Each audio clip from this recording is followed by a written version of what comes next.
Okay mga kaibigan, patulan ho natin ng konti ito mga kaibigan ha.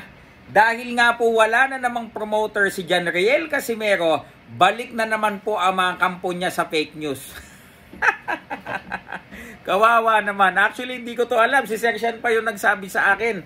Alright, ang ginagamit po nila ngayong pangalan, alright, ito pong pangalan ni Golden Boy Oscar De La Hoya. Unang-unas po sa lahat, yan po ay fake news, hindi po yan totoo. Bakit po? Una pa lamang ang Golden Boy mga kaibigan ay sa Amerika. American promoter po yan mga kaibigan.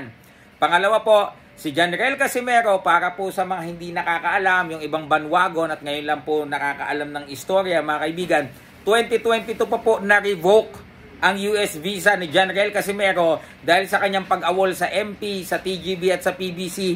Then yung TGB po nag-request na revoke po ang kanyang visa.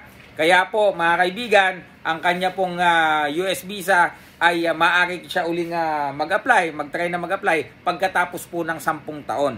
Okay? Hanggang saan po kayo magpapadala sa ganitong mga fake news? 'Di ba? Dahil po wala na naman eh. Alam naman po nila 'yan, no? Hindi na po sila i-renew ni Masayuki Ito. So, para po ano pa rin maging relevant pa din, nagbago na naman po sila at nagpapakalat mga kaibigan ng panibagong fake news. Sasabihin nila okay lang ika na wala na kay Masayuki Ito kasi puro lang naman tuna pang binigay. That's how ungrateful they are. Imbis na magpasalamat mga kaibigan, tatablahin ng tunay yung nag-iisang Hapon na nagtiwala tumulong sa kanila. O sasabihin po nila, okay lang, wala namang binigay ng malaking laban yan, puro tune up. Diba? Ingrato talaga. Okay? Tapos po ngayon, dahil nga walang promoter at tanganga na naman, hindi naman po alam na naman kung saan lalaban, nagpapakalat na naman po ng fake news itong mga kampo nilang mga kangkong vloggers. Ayon ika sa bali-balita.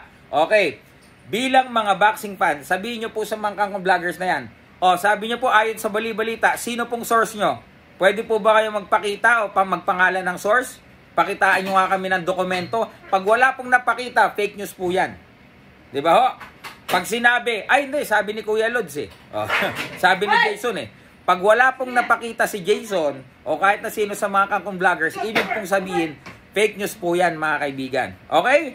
So ganun lang po, maging matalino po kayo sa pagsasaliksik ng mga balita. Wag po, SB, totoo ba yan? Sabi daw nila, pipirma daw kay Oscar De La Hoya. Dati nga po, sabi nila, guys, ipipirma na si Casimero sa Mayweather Promotions.